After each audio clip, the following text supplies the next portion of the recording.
Hello everybody, and thanks for inviting me back again today. I'm Robert Zone from Value Electronics. We're in Scarsdale, New York with our AV showroom, but we're authorized nationwide dealers for all premium audio and video brands. And today I am most excited and most proud to be introducing Sony's new 2022 flagship LCD mini LED television. This is the very highly acclaimed XR second generation processor that's integrated into their brand new 2022 mini LED display, a new panel that's brighter and blacker than we've ever seen before, and has the famous backlight master drive. This is Sony's, today we have the 85-inch X95K, the flagship mini LED for 2022. I am very, very, very optimistic on this model. I have spent a lot of time with it at Sony headquarters. I spent a lot of time with the engineers understanding this technology and what they've done this year that's unique and special beyond what we've ever seen before, in both contrast and color fidelity and color saturation and color volume. This is going to set the standards in our industry for this new display advancement. I work with Sony. I'm on their council, as they call it. And when I first had my meeting with the Sony product management and the product engineers, the development engineers, and the senior executives, I stood up in the middle of the meeting, and when we were talking about what do we need and what do we want, and I said, what we want and what we need is the Z9D to come back. And the engineers started laughing and looking at me and saying, that's from 2016. So I said, well, I don't care what you call it. You give it a new model number, but we want the backlight master drive, and we want the new Sony XR processor to control the contrast of the backlight master drive. And we'd like to have a mini LED. When I walked in the room when they showed me this TV, first thing they said to me was, there's less ink on the box. Everything is recyclable. The TV is more eco-friendly. This was another thing I was pushing all brands to be more friendly to the environment. There's too much hazardous materials in these TVs. This TV is designed to be ecologically friendly to the world and to the earth. So how nice that is being Earth Week as well. So thank you again to Sony for caring about the environment when you build these TVs. Mostly, this will be the serious video enthusiast go-to TV for 2022, along with the new OLED TVs that we're starting to see this year as well. This is for lack of a better word, sort of a formidable competitor to the best OLED TVs we've seen. Because of the new mini LED, the new deep blacks, the higher peak lumens, the new backlight master drive that's specifically tuned and designed for this mini LED television's capabilities, the new XR's second generation processor that's retuned to extort all the value and benefits of the contrast ratio, the color fidelity and color volume. This TV will break all barriers. This is a new technology breakthrough for Sony this year and for all TVs. So without, I think, further ado, we should take the straps off and open this guy.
Once you get done with all of the setup, this will take you to the Google TV homepage. You can see here that it's pretty snappy. Up on the top, you can go down to your inputs, which will bring up a bar at the bottom of the screen. You can choose Edit to add other shortcuts. Going over to the dashboard, this will bring up your notification shade. Going into the settings, we're going to go check out the channels and inputs. If we scroll down to external inputs and then go over to HDMI signal format on the bottom, you can see that HDMI 1 and 2 will show you standard and enhanced formats for HDR. HDMI 3 and 4 will bring up the enhanced format for Dolby Vision and enhanced format for VRR. Backing out of this, let's check out some of the display and sound options. Under picture mode, we've got a few different presets. We've got custom, IMAX Enhance, photo, graphics, game, cinema, standard, and vivid. Under auto picture mode, this will automatically set the picture mode based on the content from the HDMI devices. Ambient light sensor will optimize your picture quality automatically by sensing the color and luminance of ambient light. Under the brightness section, you'll get sliders for brightness, contrast, gamma, and HDR tone mapping. You have a couple presets for this as well. You've got brightness preferred or gradation preferred. There is a black level slider which mainly adjusts the picture's black level by controlling the signal level. For black adjust, you can turn this off, low, medium, or high. It enhances the black levels by analyzing the luminance level of the picture in real time and automatically adjusting the dark levels. Advanced Contrast Enhancer automatically corrects the contrast by analyzing the luminance level of the picture in real time. Auto Local Dimming optimizes contrast by analyzing the picture's luminance levels in real time and automatically adjusting the brightness of each part of the screen. Peak Luminance optimizes contrast, especially in dark scenes, by analyzing the screen's luminance level in real time and making bright sections brighter. For color, we've got some sliders for that. Color hue and color temperature, we've got Expert 2, Expert 1, Warm, Neutral, and Cool. We've got some live color settings, sharpness setting, reality creation. If you want to add a little bit of artificial resolution, you can adjust this setting here. Random noise reduction, we've got low, medium, and high. Digital noise reduction, we've got the same thing. For smooth gradation, this will smooth out posterization in your image to give you a smoother image with a little hit in the fine detail department. Under motion, we've got motion flow, so you can adjust this manually or you can set it on auto for smoother motion. And the next option is Cinemotion. We've got a couple presets for this. We've got low and high, or you can keep it off. For video signal, we've got auto for HDR mode, HDMI range, and for color space. And the last option is for the advanced color menu. If you have the proper tools, you can go ahead and calibrate your TV in this section here. And the next option is the sound mode. We've got a few different presets here. We've got standard, dialogue, cinema, music, sports, and Dolby audio. For sound customization, we've got a pseudo surround effect, which you can adjust the slider, and we got a 7-band equalizer from 125 Hz up to 8 kHz. And if you have a hard time hearing dialogue, there's a slider for that as well. Here is the TV position, either tabletop or wall mount. This will adjust the EQ of the television depending on how you have it set up. For audio output, we've got TV speakers, or if you're going into a receiver or compatible Sony AVR, you can choose external sound system. The TV also has EARC. You can keep that either auto or you can keep it off. And that is pretty much it for the picture and sound settings. Now keep in mind that all of these demos are on a brightly lit showroom floor, so the black levels are not going to be the greatest and the color might also not be the greatest as well. Therefore, this is not in an ideal viewing situation.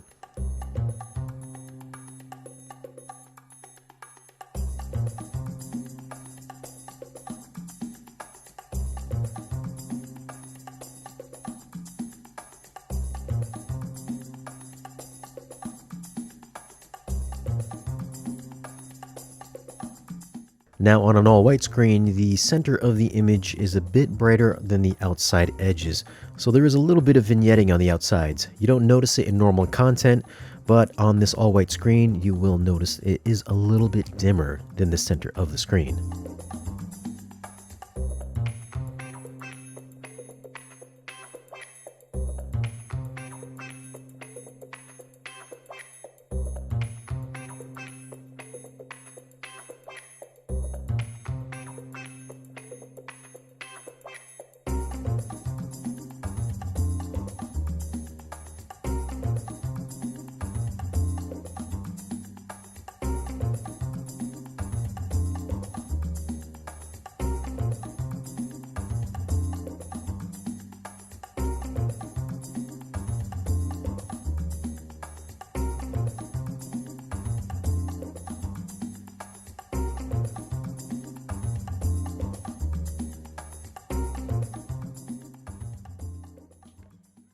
All right, guys.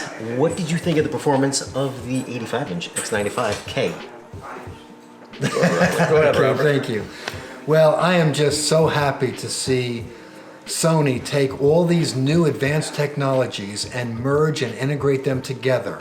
They're taking the very best of the mini LED technology with more local dimming zones and more mini smaller LED lights. They're taking the very, very best processor, the XR 2nd Gen, retuning it for this, and they're taking their very famous Backlight Master Drive to help control the backlight contrast on this TV. This TV, when I first saw this at headquarters with the engineers, I thought it was some kind of an OLED on steroids. This TV is bright, it's got very deep, rich minimum luminance level. The blacks are very deep and rich. It has really little to very low haloing around any bright objects. This is a major advancement in video display technology again. Thank you, Sony. So I was kind of curious about how blooming was going to be handled on the set. So if you take a look at the image that I'm throwing up on screen here, the little honeydew drip, Yeah. I think, you know, right now we're right underneath a gigantic skylight here, and I think I can see very faint glow around it, but that's like really hard to tell. I mean, you really got to be up on it to really look at it. I think even with the lights off, it might still be a little bit hard to discern, but I mean, it is there if you want to be really nitpicky. It's not OLED perfect, but it's pretty close, probably the closest I've seen so far. So I did go back the next day and we covered up the overhead lighting above the television set to make it as dark as we could possibly get it. Even while bumping up all of these settings to get the television as bright as possible, you can barely make out any blooming. At least none that I can think of that would make anyone feel too concerned about. If I had to put a percentage on it, it's like 1 or 2% blooming around the brightest objects, which I think you can see around the back part of the lizard here if you're comparing it to the furthest part of the screen. What was your take on that? I mean, for us, it was waiting for the Backlight Master Drive. This panel, the build quality is phenomenal. It is Sony's first mini LED. And the build quality is basically Master Series quality. Yes. Cable management, the honeycomb back. But seeing the Backlight Master Drive in action, it was extremely impressive. Very bright, very punchy. And we were talking about this, Shane and Robert, the flexibility of the settings to make it as natural as possible to is off the charts 3D is something where every feature, every preset's option does its job. Yeah. With the gradation preferred, brightness preferred, black adjust, you can actually see the difference. So you can make it as contrasty as you like or as natural, very flexible. But very minimal blooming, even at a hard off angle. Very impressed. I think the Backlight Master Drive is doing its job. Yeah. One thing to just add is that the dynamic contrast ratio is so high on this. So it has a very high peak lumens, a very low, deep, rich blacks. And what that does with this Backlight Master Drive and the XR processor, looking at each and every step of the luminance level and setting contrast very accurately, is it gives a very dynamic, dimensional look. It looks naturally 3D. We had a customer off the street, walked in the store, and says, "Oh, wow, 3D TVs are back?"